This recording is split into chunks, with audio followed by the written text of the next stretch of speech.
ان کی توحید اور عقیدے کا کیا حال تھا اور اتباع کا درجہ کیا تھا. دیکھیے دین میں دو چیزیں بہت اہم ہیں. ایک آدمی کا عقیدہ صحیح ہونا چاہیے یعنی توحید, اور دو آدمی کا اس کی زندگی میں اتباع ہونا چاہیے اللہ کے نبی صلی اللہ علیہ وسلم کی. دونوں میں کمال درجہ حاصل تھا عمر بن خطاب رضی اللہ عنہ کو. عابس بن ربیعہ کہتے ہیں کہ عمر رضی اللہ عنہ کے بارے میں فرماتے ہیں کہ انہ جاء الی الحجر الاسود, کئی مرتبہ آپ نے روایت سنی ہے کہ انہ جاء الی الحجر الاسود, عمر بن خطاب رضی اللہ تعالیٰ عنہ حجر اسود کے پاس آئے, کعبہ میں جو پتھر لگا ہوا ہے جس کو لوگ چومتے ہیں, کہا کہ حجر اسود کے پاس آئے. فقبلہ, اس کو چوما. فقال انی اعلم انک حجر, کہا کہ میں جانتا ہوں تو ایک پتھر ہے. لا تضر ولا تنفع, تو نقصان بھی نہیں پہنچا سکتا ہے فائدہ بھی نہیں پہنچا سکتا ہے. ولولا انی رأیت النبی صلی اللہ علیہ وسلم یقبلک ما قبلتک, اگر میں نے اللہ کے نبی صلی اللہ علیہ وسلم کو نہیں دیکھا ہوتا تجھے چومتے تو میں تجھے کبھی نہیں چومتا. امام البخاری اور مسلم دونوں نے اس کو روایت کیا ہے. اس روایت میں آپ دیکھیے آئے, حجر اسود کو چوما اور خطاب کیا اور کہا مجھ کو اچھی طرح معلوم ہے تو پتھر ہے, تو نقصان بھی نہیں دے سکتا ہے نفع بھی نہیں دے سکتا ہے. کعبہ میں لگا ہوا ہے, جنت سے آیا ہوا ہے,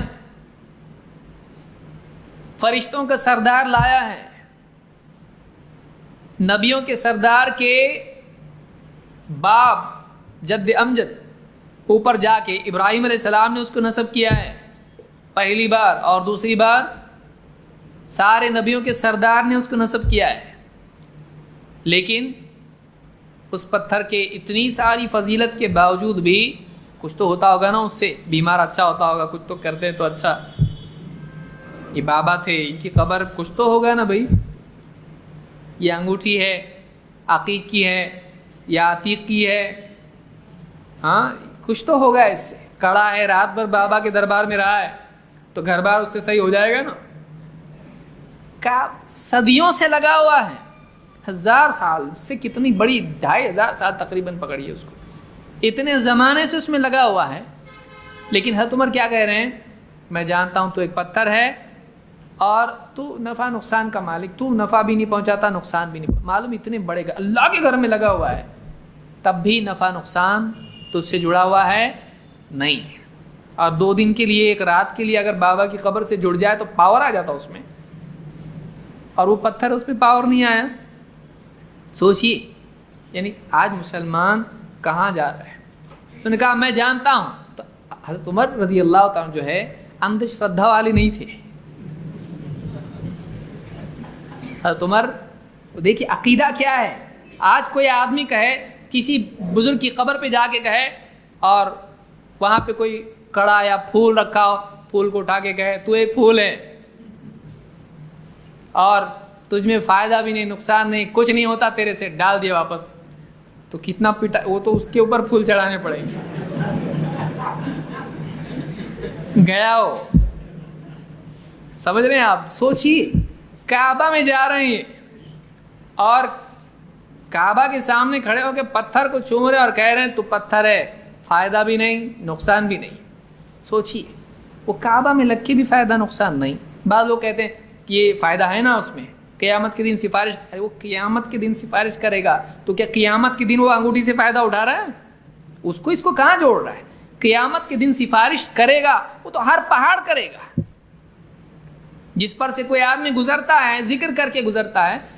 پیڑ پودے, مؤذن کی آواز جہاں تک پہنچتی ہے, پیڑ پودے پتھر سب کے سب اس کے لیے گواہ بنیں گے قیامت کے دن. تو کیا سب گلے میں باندھے گا؟ لے یہ پیڑ مؤذن صاحب باندھو گلے میں, کیوں بھائی یہ گواہ بنے گا. تو حجر اسود میں فائدہ تو اس میں بھی ہے, تو اسی طرح سے انگوٹھی کریں گے آپ. کیا اتنا جہالت, آپ بتائیے علم والے دین کے ماننے والے اتنے جاہل ہو جائیں. یہ حضرت عمر ہیں, کیا سٹیٹمنٹ ہے آپ دیکھیے. دونوں چیزیں جمع ہیں اس میں, اتباع, توحید اور اتباع دونوں, کہ ایسا کسی کنیکشن سے کوئی پاورفل بنتا نہیں. تو پتھر ہے تو کعبہ میں لگا ہے, جبریل لائے, جنت کا ہے, نبی نے تجھ کو لگایا, ٹھیک ہے سالوں سے لگا ہوا, کچھ تو پاور نہیں, تو نہ نقصان دیتا ہے نہ نفع. پھر چوم رہے کیوں اس کو؟ کتنا عظیم جنت کا پتھر ہے نا، چومنا چاہیے اس کو. بابا کی قبر ہے نا، چومنا چاہیے اس کو. نہیں، اس کی عظمت کی وجہ سے چوم رہا ہوں، اس کی فضیلت کی وجہ سے چوم رہا ہوں؟ نہیں، میں اس لیے چوم رہا ہوں کہ میرے نبی نے چوما ہے. اگر میں نے اپنے نبی محمد عربی صلی اللہ علیہ وسلم کو تجھے چومتا نہیں دیکھا ہوتا تو کبھی نہیں چومتا. تو اگرچہ جنت کا ہے نہیں چومتا، کعبہ میں لگا ہوا ہے نہیں چومتا، میں جبریل لائے نہیں چومتا، نبی نے تجھ کو یہاں پہ نصب کیا ہے نہیں چومتا. نبی نے چوما اس لیے چوم رہا ہوں.